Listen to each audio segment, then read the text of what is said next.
Hi, Niro Pillay here from Investment Rise. And a common question I'm receiving right now, especially from some of the people I've met this week, and some of you have written in as well, is yes, the Sydney property market, we understand it's the top of the market cycle. But shouldn't we invest in Sydney anyway? Because long term, surely Sydney's still going to have some great growth. And I guess the answer comes down to your current situation. So what I mean by that is this. I recently met someone who was on income of $400,000. He already had 2 or 3 investment properties, and he was going to buy something in the northern suburb of Sydney for about $1.5 million. And I said, look, you understand that market's already had a lot of growth, that suburb he was looking at. And he said, yeah, but there's a lot of demand in the area. I said, yeah, I do agree with that. And he was looking to buy a house, not an apartment. And his cash flow situation was very, very strong because of his income. So he could handle the negative cash flow on the property. And really what he was looking for, the purpose for which he was looking to invest his money, wasn't so much wealth creation, but more wealth preservation. In other words, he just didn't want to have his money sitting in the bank at 1% interest rate and getting less than inflation and actually, losing money on his savings. So I guess for you, it's going to come down to what's your actual goal and strategy.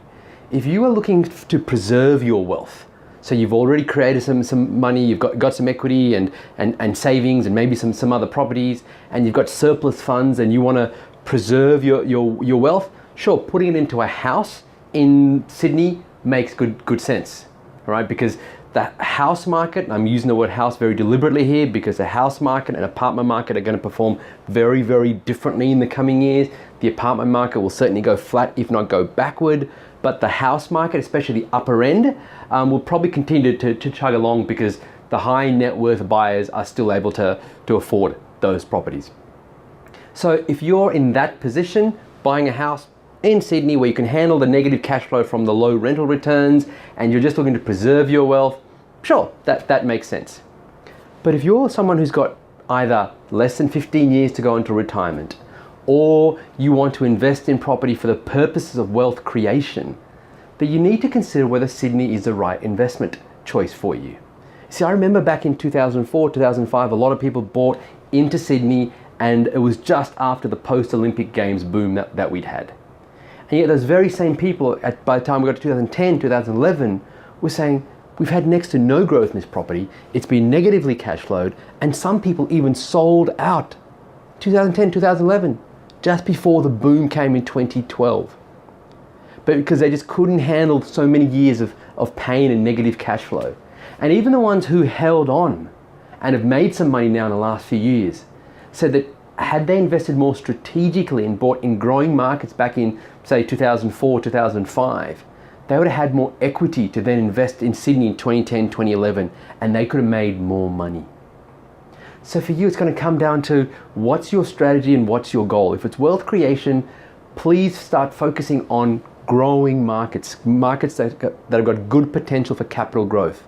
See, because right now a lot of people, I understand that the Sydney market, prices are so high, rental yields are ridiculous, there's a huge cash outflow if you try and buy something in Sydney.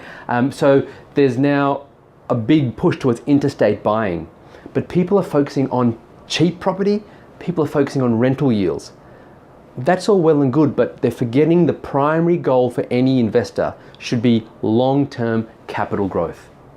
That's what you want, and especially if you can get a good bump up in the next few years, you're going to go into a growing market right now where the market's poised for growth or just started coming off a bottom. Then over the next few years, you're going to get that growth, you're going to get that equity gain, and then you can use that equity either by selling the property or refinancing to maybe come back and buy in Sydney down the track. But a lot of people are just focusing just on the rental yields, and so there's a lot of interstate markets right now that are popular in the media because they're cheap and the rental yields are good and people are going to get positive cash flow. Yes, positive cash flow is nice, but no one's going to retire off $100 a month or even $100 a week. What you want to focus is on capital growth. So first focus on capital growth, which essentially comes down to a few key factors. Number one, where's the population moving to? Where's the jobs growth? Where's the infrastructure investment? Get the answers to those 3 questions clear, it becomes pretty straightforward where you want to invest. Then look at the cash flow, then look at your affordability, and then obviously make sure all that matches up with your long-term strategy about maximizing your wealth creation if that's the path you're choosing. As I believe investing in the apartment market in almost any capital city is a plan for short-term loss, as in wealth loss. You're going to reduce your wealth. I believe investing in a house in Sydney is a wealth preservation strategy, as long as you can afford the rental and cash outflow that's going to have to happen, because the rent won't match the interest payments. So if you've got the capacity to handle that, that's fine. But if your strategy is for wealth creation, then you need to be looking at a house, something with land, or a house or a townhouse, all right, something with land that is in a growing market that's got good potential for capital growth. And I've said it before and I'll say it again, I believe that the strongest markets for future capital growth are certainly in key areas around Southeast Queensland. So if you'd like some assistance with getting some property in and around Southeast Queensland that have got good capital growth, will cost you less than a cup of coffee a day, feel free to hit us up using the link below, and I'd love to see if we can assist. If not, leave me a comment below and let me know what you think about whether Sydney is the time to invest in Sydney in 2017, or whether you should be investing interstate. I'd love to hear from you. Bye for now.